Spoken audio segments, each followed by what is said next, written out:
War changes men, but nothing wounds deeper than discovering that home has changed more than the battlefield ever did. Captain Daniel Hayes had fought for years in the dust and fire of distant lands, carrying the weight of duty on his shoulders and the image of his little girl in his heart.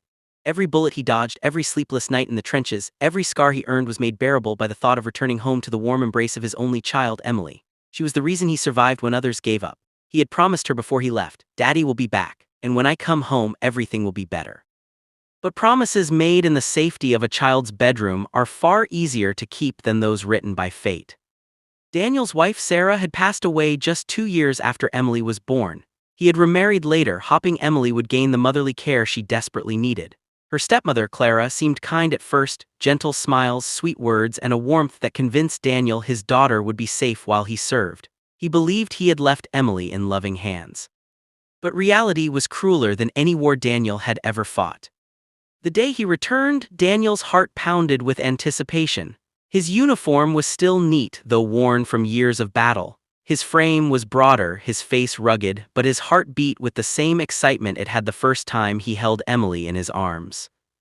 The town looked unchanged, quiet streets, peeling fences, neighbors gossiping by their porches. He carried a duffel bag, worn and dusty, filled with the few things he owned. But he also carried something invisible: years of sacrifice and longing for a child's laughter he had missed.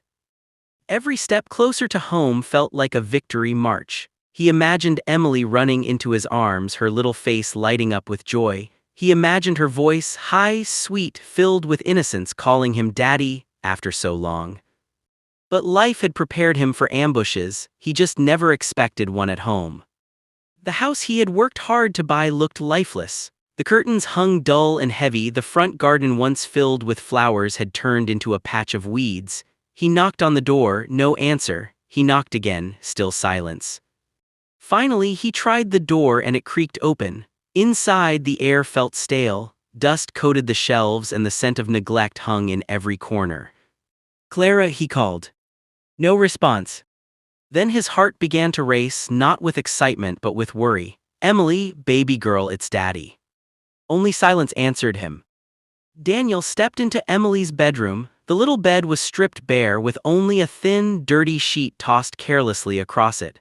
The toys he had sent her from overseas, carefully picked from foreign markets, lay broken and forgotten in a corner. His chest tightened. Something was wrong, very wrong. Neighbors soon peeked from across the street, whispering. One older woman finally approached him. "You're back," she said softly, almost hesitant. "Yes," Daniel replied, "but where is my daughter?"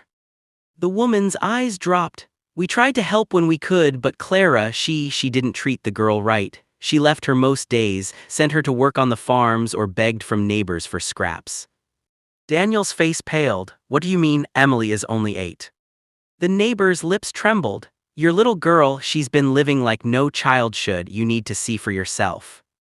Daniel's boots carried him faster than he could think. Following whispered directions, he walked down a dusty road until he reached a pig farm on the edge of town. The stench hit him before the sight did. And then his world shattered. There, sitting on the cold dirt floor between squealing pigs, was Emily, his Emily. Her tiny frame was frail, her once golden hair now tangled and dark with filth. Dirt smudged her face and fresh bruises colored her arms and legs. Her little dress, once bright, was now torn and ragged. She clutched a half-eaten carrot in her hand, gnawing at it slowly as if it were a feast. She wasn't playing, she wasn't laughing, she was surviving. For a moment, Daniel couldn't breathe. His chest heaved as he tried to understand what he was seeing. His soldier's heart, trained to endure blood and fire, cracked open in that instant. Emily looked up, startled by the sound of footsteps. Her big blue eyes widened in confusion. She froze, as if unsure whether to trust what she was seeing. And then recognition dawned. "Daddy," she whispered, her voice trembling. The carrot dropped from her hand as tears spilled down her cheeks. If you have watched up till this point, do well to comment where you are watching from and subscribe for more interesting stories like this one. Now back to the story.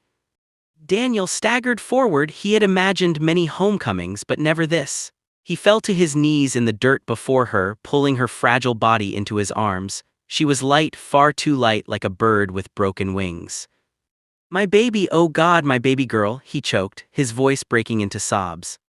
Emily clung to him desperately, her tiny fingers gripping his uniform. "Daddy, I'm so hungry." The words tore through him like shrapnel. He had faced bullets and bombs, but nothing had ever broken him like hearing those words from his child. His tears fell into her hair as he rocked her in his arms. "I'm here now, I promise you'll never go hungry again, Daddy, here." That night, after taking Emily home and bathing her frail body, Daniel demanded answers. Clara returned late, dressed well and smelling of perfume, as though she had been enjoying luxuries while his daughter starved. Her face turned cold when she saw him. "You're back." Daniel's jaw clenched. "What have you done to my child?"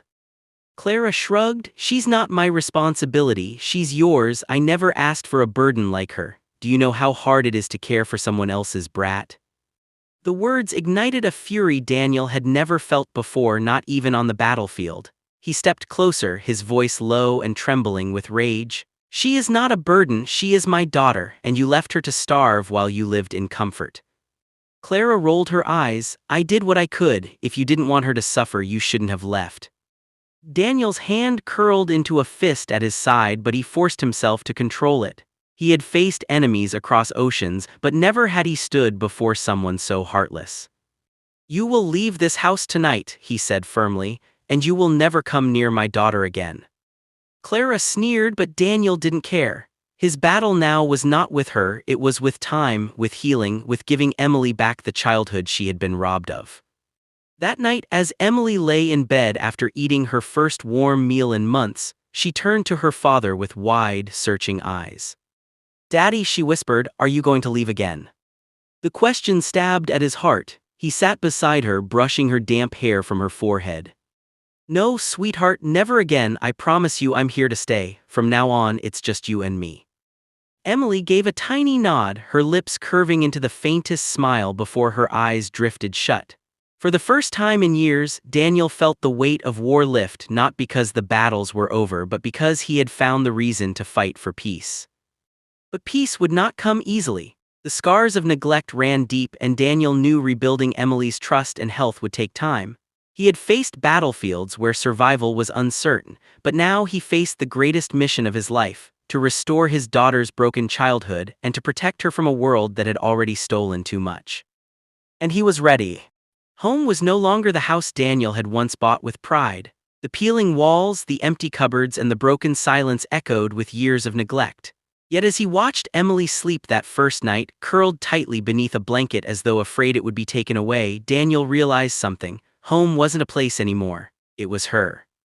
He had returned not to a happy reunion, but to a rescue. The next morning, Daniel cooked breakfast for Emily: eggs, toast, and warm milk. The smell filled the kitchen, but Emily sat at the table staring at the plate with wide, uncertain eyes. "Go ahead, sweetheart, eat," he urged gently. But instead of diving in like a hungry child should, Emily hesitated. She picked up the toast slowly, nibbling at the edges as though afraid it might vanish if she ate too quickly. Her little hands shook. Daniel's heart clenched. She's not used to this, he realized. His daughter, only 8 years old, behaved like someone who had been fighting for scraps her entire life. Tears stung his eyes, but he forced a smile. "There will always be more, Emily, I promise. You don't have to save it." She looked up at him, her lips trembling. "Are you sure, Daddy?" Clara said food is only for good kids. Sometimes she gave it to the pigs instead. The words hit him like a blade. He pushed his chair back, overwhelmed with rage and sorrow. Clara had starved her, treating her worse than the animals, and yet here Emily sat, still unsure if she was allowed to eat like a normal child. He knelt beside her, placing a hand over hers. "Listen to me, Emily. You are my daughter, you are the best part of me, and you will never ever go hungry again, not while I live." Slowly, Emily nodded and took a bigger bite. For Daniel, watching her eat was more powerful than any medal he had ever earned. That night, Daniel woke to the sound of muffled cries. He rushed to Emily's room and found her thrashing in her sleep, sweat beading her forehead. "No, please don't leave me in there," she whimpered, her voice breaking. Daniel gently shook her awake. Emily shot up, gasping, her eyes wide with fear. "It's okay, baby, it's me, Daddy, here." She flung her arms around his neck, trembling violently. I dreamed Clara locked me in the barn again. She said the pigs needed food more than me. Daniel closed his eyes, pressing his lips to her hair to hide the tears threatening to fall. That will never happen again, I swear it. From then on, Daniel slept on the floor beside her bed. He was determined she would never wake up alone in fear again. Days turned into weeks, and though Emily's body grew stronger with proper food and care, her spirit remained fragile. She flinched at sudden noises, avoided eye contact with strangers, and often apologized for things she didn't do. One afternoon, Daniel took her to the park. Other children laughed and ran, chasing each other in carefree games. Emily stood beside him, clutching his hand tightly, her eyes wide and fearful. "Go play, sweetheart," he encouraged softly. But she shook her head. "They'll laugh at me. Clara said I'm dirty, that I don't belong." Daniel's throat tightened. He crouched to her level, gently cupping her face.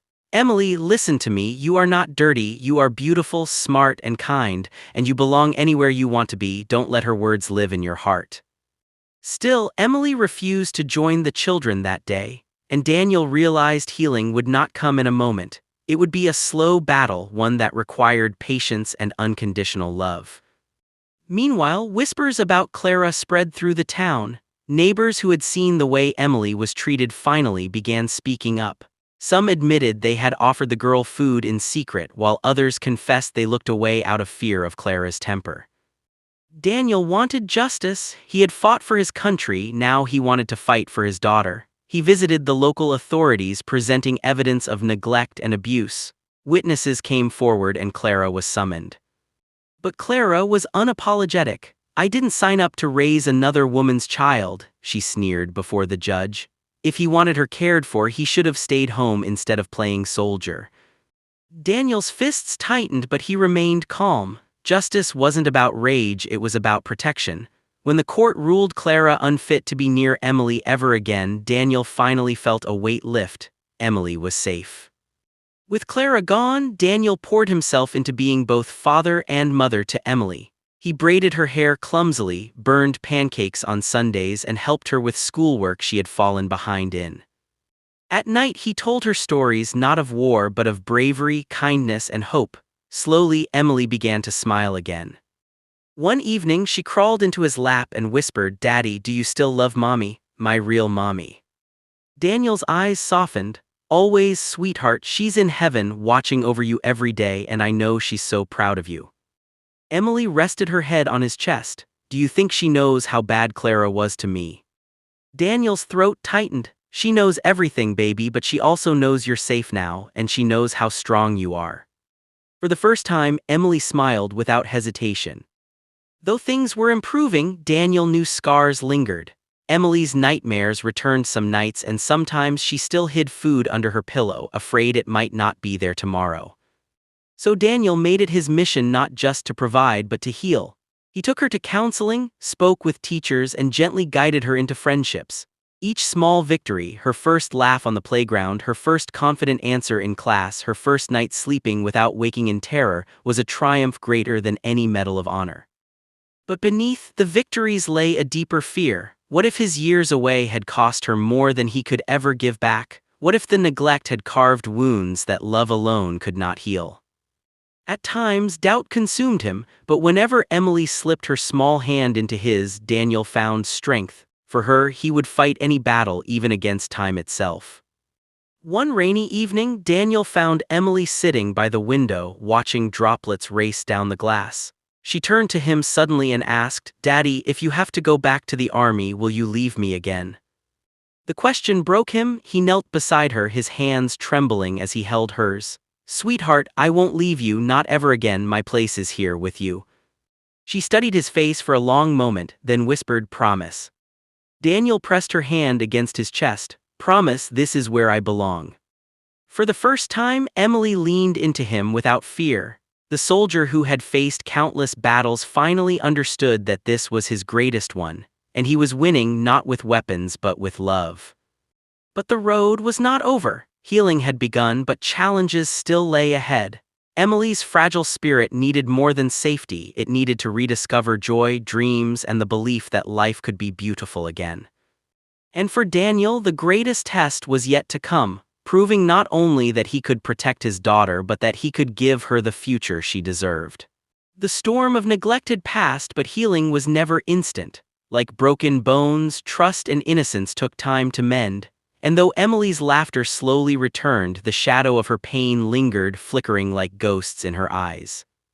For Daniel, every smile she gave him was a victory, but also a reminder of the years he had missed, the birthdays without candles, the nights without bedtime stories, the mornings when she had woken up alone. He couldn't reclaim the past, but he could fight for her future. And he would. Weeks stretched into months. Slowly, Emily began to bloom again. The first time she laughed freely, it was over something small, a clumsy slip Daniel made while trying to flip pancakes. The batter ended up on the ceiling and he froze, staring up in embarrassment. Emily burst into giggles, covering her mouth as though laughter itself was forbidden. "Don't hide that, sweetheart," Daniel said, grinning as he joined her laughter. "That sound is better than music." From that moment, her laughter returned, more often, tentative at first, but growing stronger with each day. Still, she carried her scars in silence. She jumped at sudden noises, clutched food as though it might vanish, and woke crying from dreams she couldn't fully explain. Some wounds were invisible, and Daniel knew patience was the only medicine. Daniel himself bore wounds too. The battlefield had left its mark: nightmares, sudden flashes of fear, and memories he couldn't erase. Yet watching Emily heal gave him the strength to face his own demons. One night, as they sat together on the porch watching the stars, Emily leaned against him and whispered, "Daddy, are you sad sometimes too?" The question caught him off guard. He hesitated, then answered honestly, "Yes, baby, sometimes I remember bad things from the war, they make me sad, but then I look at you and the sadness doesn't win." Emily nestled closer. "Maybe we can beat the sadness together." Tears filled his eyes. "Yes, sweetheart, together." At school, Emily struggled at first. Children whispered about her past and she often sat alone during lunch. Daniel met with teachers, begging them to be patient. Slowly, with gentle encouragement, Emily began to open up. One day, her teacher pulled Daniel aside. "She spoke in class today, answered a question with confidence. It may not seem like much, but for her, it's a huge step." Daniel's heart swelled. Each step she took felt like a metal pinned to his soul. That winter, Daniel decorated the house for Christmas, something Emily had never truly experienced. Lights twinkled in the windows, a tree stood proudly in the living room, and presents wrapped in shiny paper sat underneath. On Christmas morning, Emily tiptoed into the room, her eyes wide with wonder. "Are those for me?" she whispered. Daniel nodded, smiling. "All for you, sweetheart." She opened each gift slowly, carefully, as though she couldn't believe they were hers. The last box held a locket with her mother's picture inside. Emily gasped, clutching it tightly. "Mommy." Daniel's eyes glistened. "Now she'll always be close to your heart." Emily threw her arms around him, her little body trembling with joy. "This is the best Christmas ever." And for Daniel, it was the best Christmas of his life, not because of the gifts, but because he had given his daughter something priceless: happiness. One spring afternoon, Daniel took Emily to the cemetery where her mother rested. For years, he had avoided this place, too broken to face the memories, but now, with Emily holding his hand, he felt ready. They stood before the simple headstone, and Emily placed a flower at its base. "Hi, Mommy," she whispered. "It's me, Emily. I'm okay now. Daddy takes care of me, and I think you'd be proud." Daniel's chest tightened. He knelt beside her, speaking softly. "Sarah, I'm sorry I wasn't here when she needed me most, but I swear I'll never fail her again. She's my mission now, my life." For the first time since Sarah's death, Daniel felt peace. And in that moment, the three of them, mother, father, daughter, felt united once more. As months passed, Daniel noticed more changes. Emily laughed more freely, played with friends, and even began to dream about the future. One evening, she surprised him with a drawing she made at school. It showed a soldier holding hands with a little girl. "That's us," she explained proudly. "You're my hero." Daniel swallowed hard, overcome with emotion. "No, Emily, you're my hero. You're the strongest person I know." Her smile widened, and for the first time, Daniel saw no shadow behind it, only light.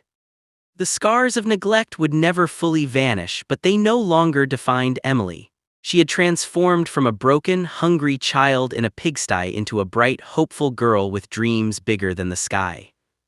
And Daniel, once a soldier hardened by war, had discovered a new battlefield: fatherhood. It was a fight without medals, but its victories were sweeter than any he had known. On a warm summer morning, Daniel and Emily sat together on the porch watching the sunrise. Emily leaned against him, her locket shining in the light. "Daddy," she asked softly. "Yes, sweetheart. Do you think everything will be okay now?" Daniel wrapped his arm around her shoulders, pulling her close. He gazed at the horizon where the sun painted the world in gold. "Yes, Emily, everything will be okay because we have each other." And for the first time in years, both father and daughter believed it. A soldier had returned from war expecting peace. Instead, he found a different battle waiting, one that tested his heart more than his strength. But in fighting for his daughter, he discovered a truth deeper than duty: that love once broken can still heal. And as Emily grew, surrounded by the unwavering love of her father, the shadows of her past slowly faded into memory. Together they had faced hunger, neglect, and sorrow. Together they had survived. Now they would live,